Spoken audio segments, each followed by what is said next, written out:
Hi Home Inspire, welcome to my converted loft apartment in East London. Come in and I'll show you around.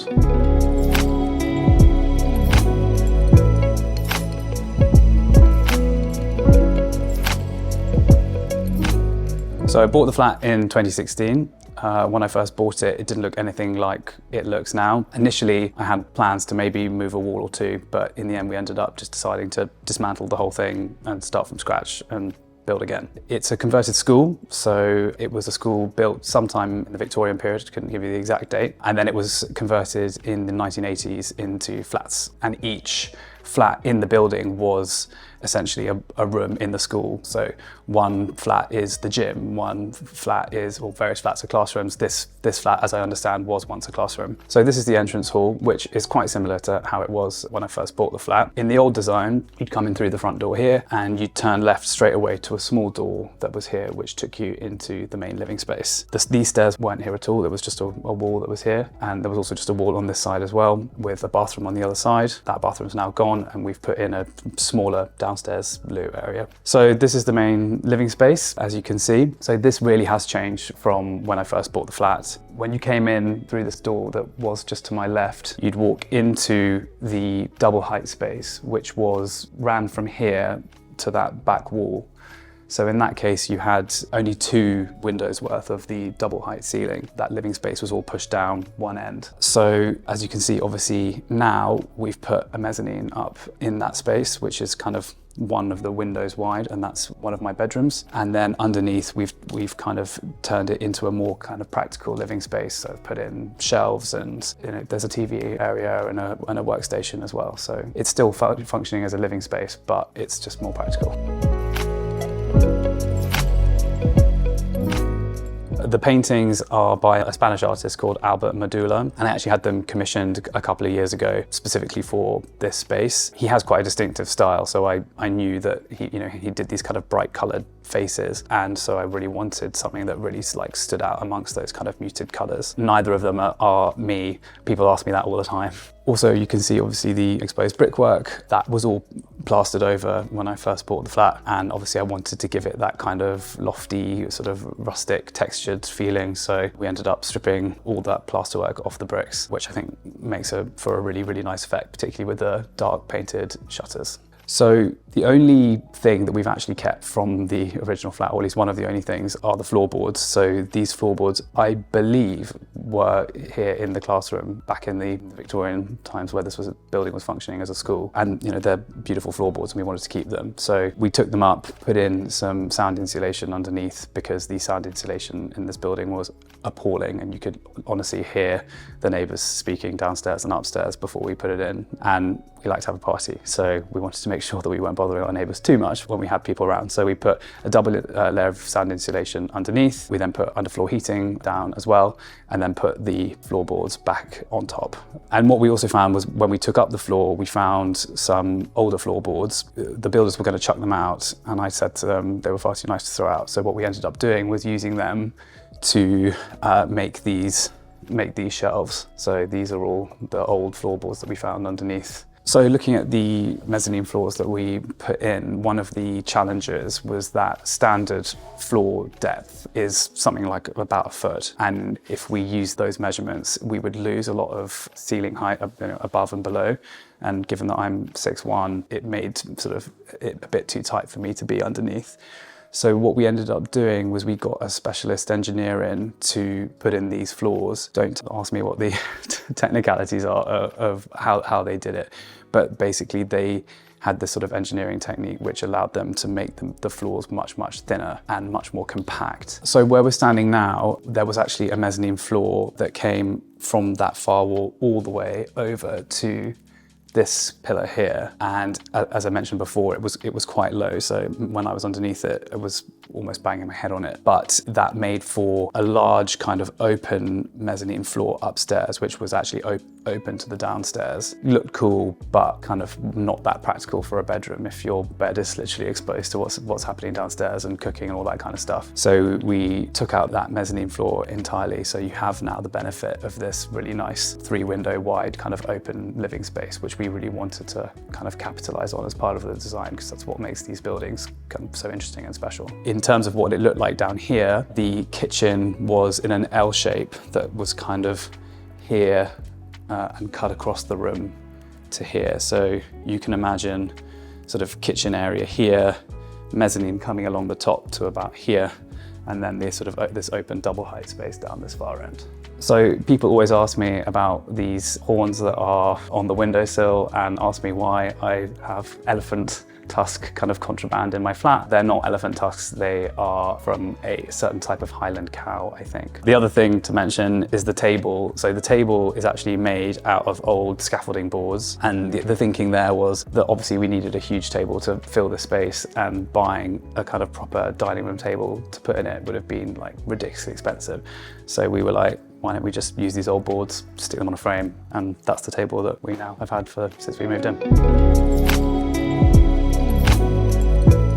So in the space that we're in now was a sort of very narrow room, I think, that was used as a dressing room. So it basically was the width of the window. And then if we carry on into the next room, there was a slightly larger room here. Again, it didn't seem to have any kind of practical utility. The thing about it though that was really interesting was that in this corner here, there was essentially what was a spiral staircase, but it was made out of drawers that were all kind of stacked on top of each other and rotated up to the floor above. Cool part of a design which I would have loved to have kept, but there was just nowhere to use it. So in this space, which is now my utility room / larder, which is actually probably one of my favorite rooms in the house. I think the first thing that we put into the design, because I hate having clothes hanging up in like bedrooms or in living spaces. Before it was a bathroom. So we took all that out and put this in, and then built in some cupboards, a space for the fridge, and also like the boiler. For some reason we couldn't have a combi boiler, so we had to put a cylinder in there as well. So this is the kitchen.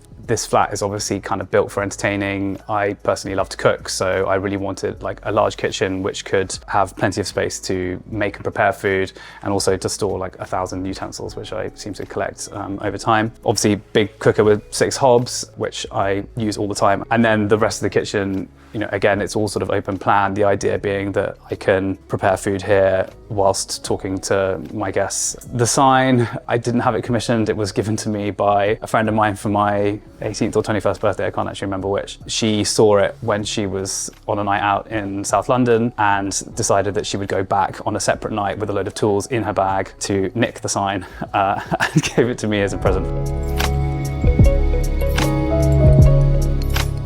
So we're now on the mezzanine floor, and we've come up the new stairs that I've put in. So we've now come up onto this first floor. This is now a dressing area, I guess. So on my left, we've got built-in cupboards, and that's kind of like 3 wardrobes worth of space, which is great because I'm not great at throwing things away, and they do tend to accumulate. So the more space, the better. This is the bathroom for the master bedroom. Got a bath, it's got a shower, and there's a loo tucked around the corner as well. The design here was actually something I'd seen in a hotel room. I really like that kind of white metro tile with the kind of black detailing. So I kind of just pilfered that and replicated it here. And I think it's actually worked out quite nicely. So this is the master bedroom. This is my bedroom. Both bedrooms are actually exactly the same size. They're kind of dictated by the width of the window. So basically where we had to make the most compromise in the design, because obviously ideally I would have liked to have a bigger bedroom, but we were sort of limited by the fabric of the building itself. I had this idea of making the walls into this crystal glass effect window style, so that when the curtains were open, it didn't feel like it was a really tiny kind of enclosed space. It obviously lets in all the light. I think it feels bigger, and it also just kind of adds to that sort of lofty industrial feel, which is what I wanted to create. So this is one of the original steels that was here, again, when we first bought the flat. Obviously it's like holding up the floor above. When I first bought the flat, it was this really lovely kind of rusted, slightly burnt orange color, which I actually really, really liked, and I didn't want to change it. But because of fire regulations, unfortunately, it had to be painted with this kind of slightly shiny, flame-proof paint. But I'm kind of totally used to it now, so it doesn't really bother me. But it's a nice feature in the room, and the beams continue across the whole flat. I also put in these velvet curtains. I feel like there's so much texture in this flat, you know, with the wood and the brickwork and all that kind of stuff. So I just kind of wanted to continue that sort of rich, textured feeling, and that's why I had this idea of having these really sort of dense, heavy, kind of slightly opulent velvet curtains. And I think they kind of work quite nicely. And also they're completely black out, which is fabulous.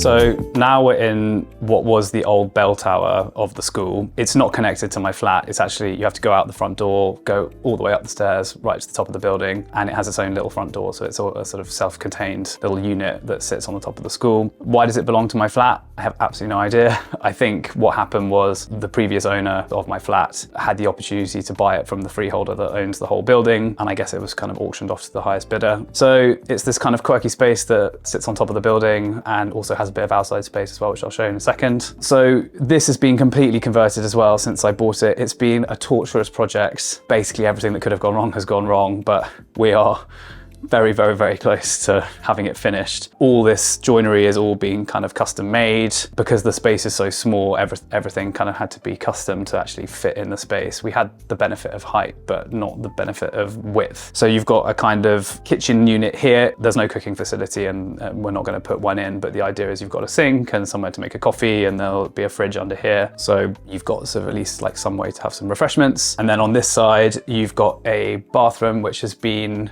completely kind of waterproofed. Well, at least it should have been. And so you've got a shower, sink and a loo as well. So you've got your kind of privacy. Obviously this closes, it's a bit like a train. It had been converted a long time ago, and there was a bed at the back of the room, which was kind of sunk into the floor. And there were some steps going down here like there are now, but the loo was in the middle of the room with no privacy whatsoever. And it was kind of built into the steps. So you kind of like lifted up one of the steps and there was the loo. And I thought that that wasn't really practical for what I wanted to use it for. So that's now gone. Got steps coming up here, got the bathroom in here, and then the plan is I'm having a sofa bed built at the moment, which will go into this space. Again, it needs to be custom made because everything's so tiny and narrow. And the idea is that that will pull out and you'll have a spare room up here as well.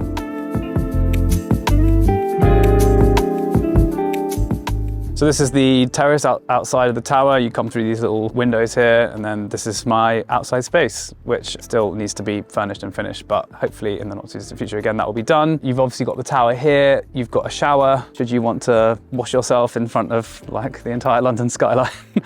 And then you've just got this like amazing panorama across London, which is absolutely stunning, almost 360 degrees, which is amazing given that it's not the tallest building, but just given its positioning, it just has this fantastic view. Plan to see, I will put some furniture out here and hopefully have a party at some point in the not too distant future. So thanks very much for watching, and thank you to Home Inspire for coming and looking at my converted loft and also the bell tower. You can actually rent my property on Scouty as a film location. So if you are interested in doing that, there's a link in the description and you can hit that and we'll sort something out. But thanks for coming with me to look around and maybe see some of you soon. Cheers.